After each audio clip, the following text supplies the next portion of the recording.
అందరికీ నమస్కారం friends, welcome back to my channel SS study circle. Eenadu పేపర్లో వచ్చేటువంటి ముఖ్యమైన కరెంట్ అఫైర్స్ అనేది ప్రతిరోజు కూడా మన ఛానల్లో అయితే డిస్కస్ చేస్తున్నాం. 2026 ఫిబ్రవరి 22వ తారీఖు సంబంధించినటువంటి ముఖ్య అంశాలు అయితే చూద్దాం. దీనిలో మొదటి అంశం వచ్చి ఖనిజ రంగంలో సహకారానికి భారత్ బ్రెజిల్ మధ్య ఒప్పందం. సెకండ్ వన్ వచ్చి ఆరోగ్యకర వాతావరణం జీవించే హక్కులో భాగమైన సుప్రీంకోర్టు తీర్పు. థర్డ్ వన్ వచ్చి పవన్ కళ్యాణ్ దత్తత గ్రామం కొన్నిదెల. వీటితో పాటు మరికొన్ని ముఖ్యాంశాలు అయితే చూద్దాం. దీనిలో మొదటి అంశం వచ్చి భారత్ బ్రెజిల్ ఒప్పందం. దీని గురించి అయితే చూద్దాం. బ్రెజిల్ అధ్యక్షుడు లులా డా సిల్వా భారతదేశంలో జరిగేటువంటి ఏఏ ఇంపాక్ట్ సదస్సులో అయితే పాల్గొన్నారు. తదనంతరం మోడీ గారితో అయితే చర్చలు జరిపారు. ఢిల్లీలో హైదరాబాద్ హౌస్ వద్ద ప్రధాని నరేంద్ర మోడీ గారితో అయితే చర్చలు అయితే బ్రెజిల్ అధ్యక్షుడు లులా డా సిల్వా అయితే వీళ్ళందరి మధ్య చర్చలు అనేవి జరిగాయి. రానున్న 5 ఏళ్ల కాలంలో వార్షిక ద్వైపాక్షిక వాణిజ్యాన్ని $3,000 కోట్ల స్థాయికి తీసుకెళ్లాలనేసి భారత్ బ్రెజిల్ అయితే నిర్ణయించాయి.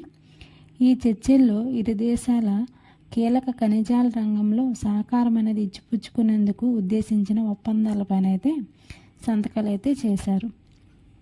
రక్షణ, ఇంధనం, వైద్య సేవ, డిజిటల్ మౌలిక సదుపాయాలు వంటి అనేక ఇతర రంగాల్లోనూ సంబంధాలను బలోపేతం చేయాలనేసి ఇరు దేశ నేతలు కూడా నిర్ణయించారు.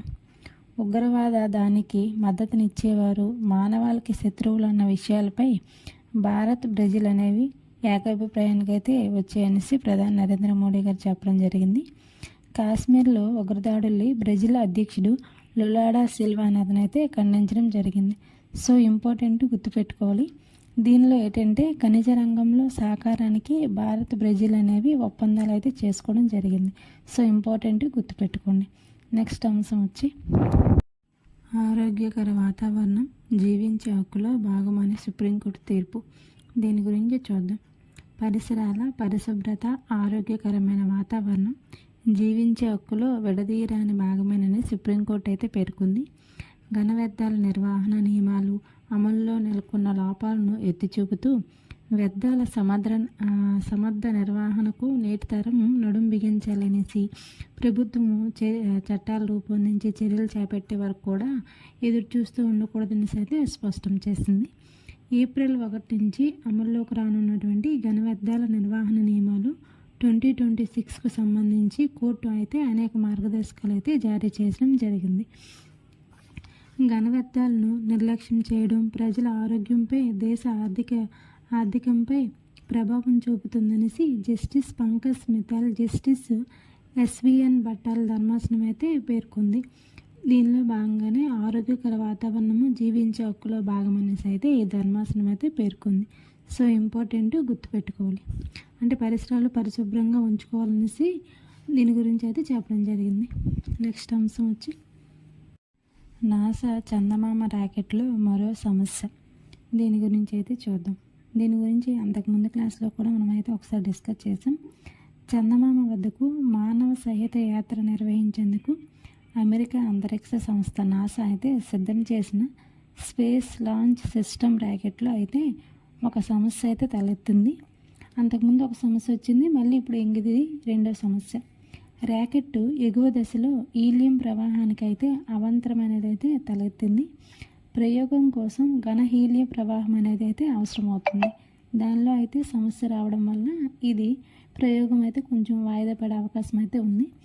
ఆర్టిమిస్ 2 పేరుతో చంద్రుడి వద్దకు నాసా ఈ యాత్రను నిర్వహించాలని చేపట్టాలని అయితే చూసింది. దీని ద్వారా 4 వ్యోమగాములతో కూడిన వ్యోమనౌక చంద్రుడిని చుట్టి భూమికి అయితే తిరిగి వస్తుంది. దాదాపు 5 దశాబ్దాల తర్వాత నాసా చంద్రమండలం వద్దకు మానవ సహిత యాత్రను అయితే నిర్వహిస్తుంది. హైడ్రోజన్ ఇంధనం లీకేజ్ సమస్య వల్ల ఆర్టిమిస్ 2 యాత్ర అనేది ఇప్పటికీ 1 నెల అయితే ఆలస్యమైంది. దీన్ని మార్చి 6న అయితే ప్రయోగించాలని సిద్ధంగా ఉంటే ఈ లోపలే హీలియం ప్రవాహానికి అయితే అవాంతరం రావడంతో ఇది కూడా మార్చి 6న అవుతుందా అవదనేసి ఒక సందిగ్ధంలో అయితే ఉన్నారు. సో ఇంపార్టెంట్ గుర్తుపెట్టుకోవాలి. నెక్స్ట్ అంశం వచ్చి పవన్ కళ్యాణ్ దత్తత గ్రామం కొన్నిదెల. దీని గురించి అయితే చూద్దాం. 2019 సార్వత్రిక ఎన్నికల్లో ఉప ముఖ్యమంత్రి అయినటువంటి పవన్ కళ్యాణ్ గారు కర్నూలు పర్యటనలో వెళ్ళారు. అక్కడ పర్యటనలో భాగంగా ప్రజలు కొనుదెల అనే గ్రామాన్ని అయితే తాము దత్తత తీసుకోవాలని అయితే కొంతమంది కోరగా దానికి ఇతనైతే సానుకూలంగా అయితే స్పందించారు. ఈ కొనుదెల అనే గ్రామము అంటే ఈ పేరు ఉప ముఖ్యమంత్రి అయినటువంటి పవన్ కళ్యాణ్ గారి ఇంటి పేరు కూడా ఒకటే కావడం విశేషం. దీనికోసం ఉప ముఖ్యమంత్రి అయినటువంటి పవన్ కళ్యాణ్ గారు నంద్యాల జిల్లా నందికొట్టూరు మండలం కొనుదెల గ్రామంలో అభివృద్ధి పనులు అయితే జరుగుతున్నాయి. దీనికోసం 50 లక్షల విరాళాలతో అందజేశారు. దీంతో ఓవర్ హెడ్ ట్యాంకులు కూడా నిర్మించారు. వివిధ పథకాల కింద 6 కోట్లతో అభివృద్ధి పనులు కూడా చేపట్టారు. రోడ్ల నిర్మాణం ఆ గ్రామం అంతటినీ కూడా ఇతను అభివృద్ధి చేస్తున్నారు. సో ఇంపార్టెంట్ గుర్తుపెట్టుకోవాలి.